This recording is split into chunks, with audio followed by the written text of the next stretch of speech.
현 시점에서는 지속 이어지는 높은 물가 상승률 때문에 미 연준의 금리 인상이 빠르게 일어날 것이다라는 우려를 하고 있습니다. 대표 긍정론자이고 저희 모교의 교수님이신 와튼대의 제레미 시갈 교수님께서도 미 연준의 인플레이션을 잡기 위해서 금리 인상이 너무 늦었다라고 얘기를 하고 계시고 3월에 금리를 인상해야 한다는 의견까지 나오고 있습니다. 하지만 개인적인 의견은 인플레이션 우려에 금리를 빨리 올리기보다는 내년 상반기 인플레이션이 어떻게 나오는지 확인하면서 금리를 올려도 늦지 않다라고 판단하고 있습니다. 자, 인플레이션 관련해서는 두 가지 요소가 있는데 비용 증가 관련된 코스트 푸시 인플레이션과 수요 증가에 따른 인플레이션, 디맨드 풀 인플레이션이 있습니다. 최근 나타나고 있는 전반적인 비용 증가 관련된 인플레이션을 우선 좀 들여다보겠습니다. 자, 철강석 가격을 한번 보실까요? 지금 철강석 가격은 고점 대비해서 58.4%나 급락을 했습니다. 다음은 목재 가격 추이입니다. 고점 대비해서 53%나 폭락을 했죠. 또한 최근 들어서 볼틱 운임지수 BDI라고 하죠. 이 운임지수도 52% 고점 대비 급락을 하는 모습을 보여주고 있습니다. 또한 음식 관련돼서 중국에서 가장 중요한 돼지고기 가격 추이를 보시면 고점 대비해서 38%나 급락을 하고 있는 모습 보여주고 있습니다. 물론 아직도 높은 가격이 유지되고 있는 원자재들이 있습니다. 특히 4차 산업혁명과 연결되어 있는 원자재들은 아직도 가격 하락이 눈에 띄지 않습니다. 또한 에너지 관련해서 유가라든지 천연가스 가격은 아직 고점 대비해서 6에서 15% 정도만 하락을 했고 그 폭이 그렇게 커 보이지는 않습니다. 에너지 가격이 만약에 계속적으로 지금처럼 상승 추세를 보여준다면 내년에도 원자재 가격이 급락하지 않고 이에 따라서 인플레이션이 계속적으로 높게 유지가 될 수 있는 가능성은 있습니다만 안정을 찾을 가능성이 더 높다고 생각을 하고 있고요.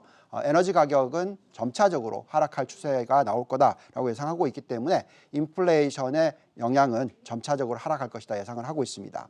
하지만 4차 산업혁명 관련된 원자재 가격 하락은 내년에도 없을 것이다라고 판단하고 있습니다. 자, 원자력 관련된 부분, 우라늄 가격을 보시면 고점 대비해서 하락이 거의 없고요.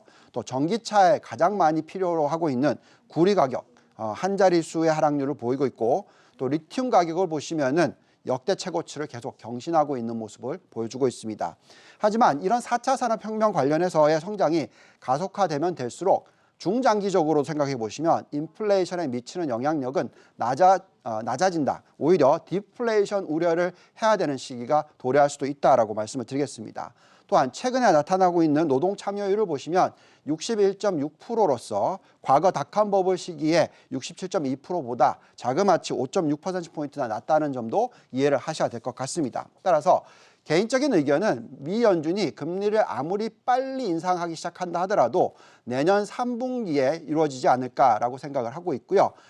그리고 또 천천히 금리를 올리게 돼서 아마도 3년이 지난 후에 금리 자체가 미 연준의 금리가 2에서 2.5%포인트까지 올라갈 거라고 생각을 합니다.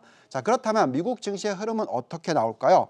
내년 2, 3월까지는 지속 상승을 하다가 내년 2분기에서 3분기 사이에 한 두 자릿수 정도의 조정이 있을 수도 있습니다. 그렇지만 또다시 경제 성장률이 계속 유지가 되면서 3분기 말부터 재상승을 해서 아마도 2024년 까지도 계속적으로 상승할 수 있는 그런 여건이 되지 않을까라는 기대를 가져봅니다. 미 연준이 금리를 2% 이상까지 올릴 때까지는 걱정을 하지 않아도 되지 않을까라는 기대를 가지고 있고요.